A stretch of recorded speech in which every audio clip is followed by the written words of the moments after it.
এই আঙ্কেল কত তুমি তোমার তুমি মেয়েটা কেমন আছে? মেয়ে কেমন আছে আর কিছু দিতে হবে না, তুমি তো একটা মেয়ে।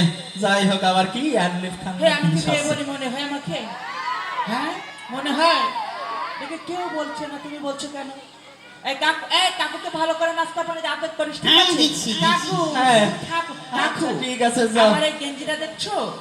এটা 10 লক্ষ টাকা দাম মাত্র। আবার কয় কি 10 লক্ষ টাকা দাম? হ্যাঁ, তুমি বুঝবা না, ওরে তুমি মোর হচ্ছে জ্বালা। তুমি হচ্ছে গ্রাম্য ছেলে, তুমি বুঝবা না, ঠিক আছে?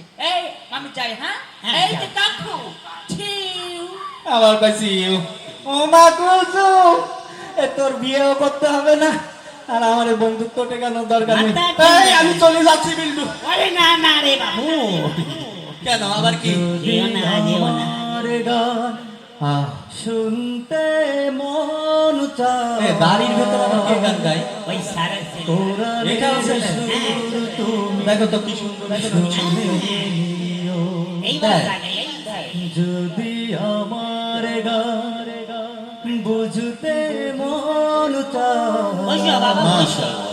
মাজলুমানের ব্যথা বুঝে নিও।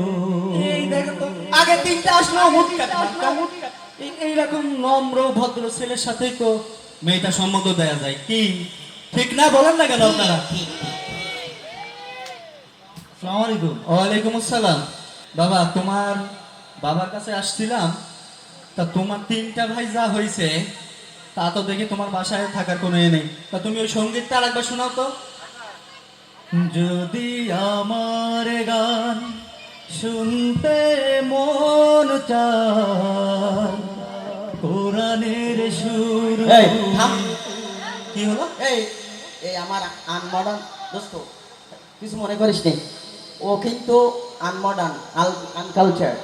আসলে আমার 4টি সন্তানের মধ্যে সবচেয়ে ব্যাকডেটেড বর্তমান সময়ে এই থাম। পিরিয়ডে নেই। তুই ব্যাকডেটেড কাকে ও বলতেছিস? নামাজ কালাম পড়ে, ও মসজিদে যায়, কাদের সব ঘরে, আর ওই ওই গান আরে গায়। থাম, আমারে আজ বুঝাইস না।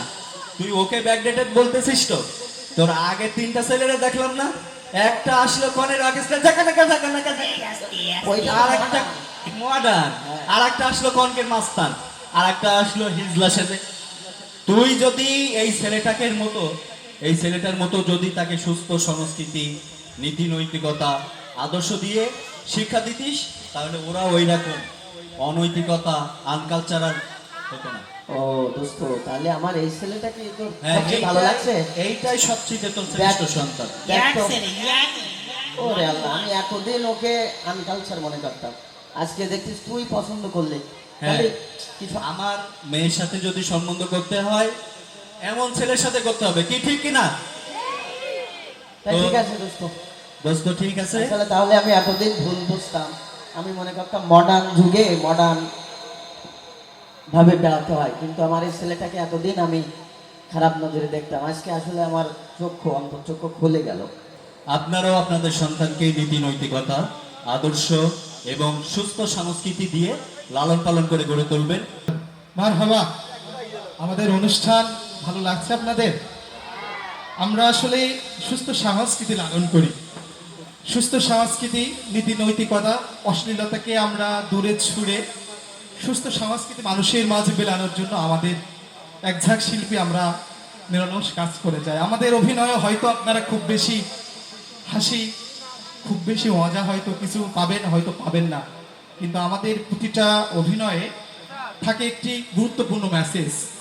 আমাদের সমাজে আমরা যদি এখন তাকিয়ে দেখি, তাহলে কিন্তু আমরা দেখি যে আসলে যারা স্মার্ট তাদেরকে কিন্তু আমরা কাছে টেনে নিই, কিন্তু যারা একটু দেখা যাচ্ছে নামাজ কালাম করে বা ইসলামিক মাইন্ডে, তাদেরকে আমরা কিন্তু দূরে ঠেলে দিই।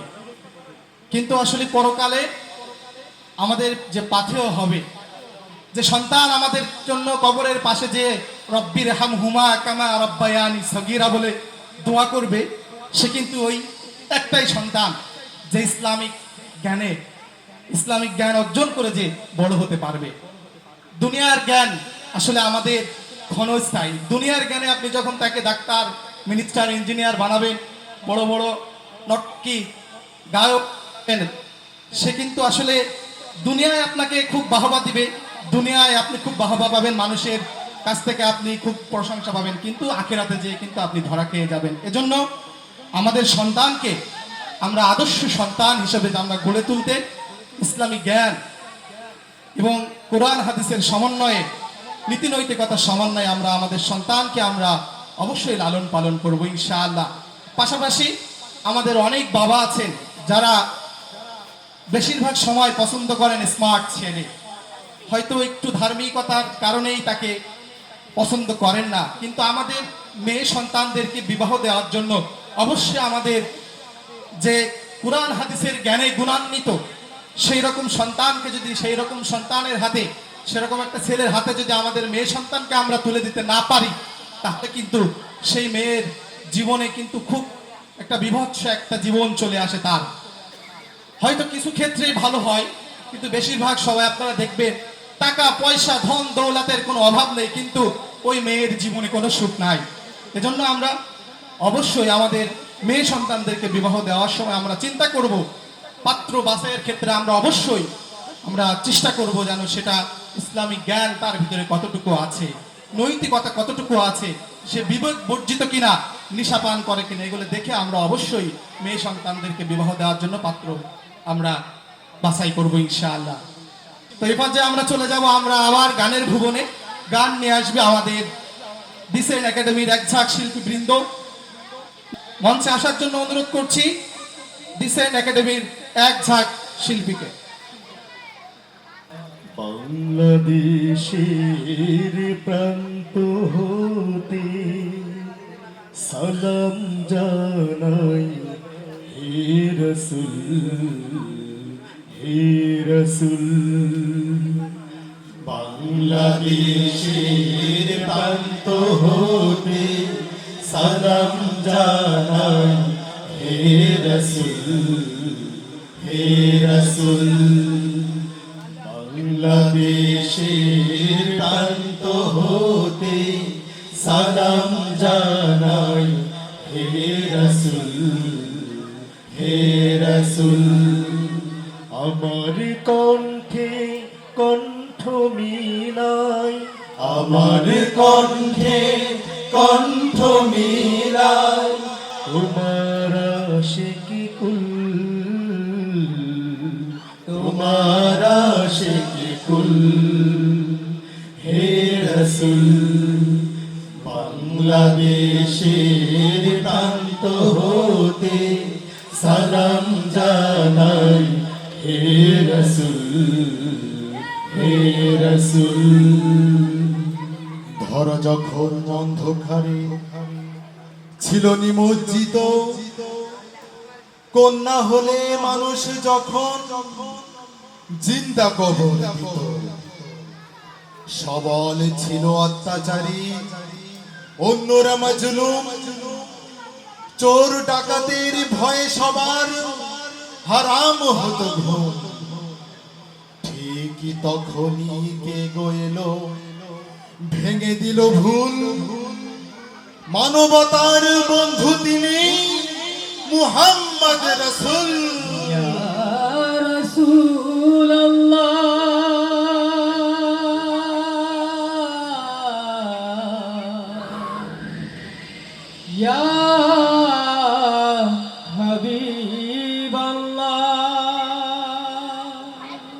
মারহাবা মারহাবা।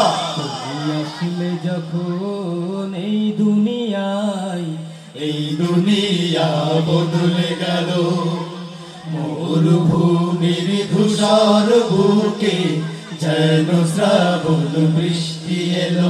তুমি আসলে যখন এই দুনিয়ায়, এই দুনিয়া বদলে গেল, মরুভূমির ধূসর বুকে যেন শ্রাবণ বৃষ্টি এলো।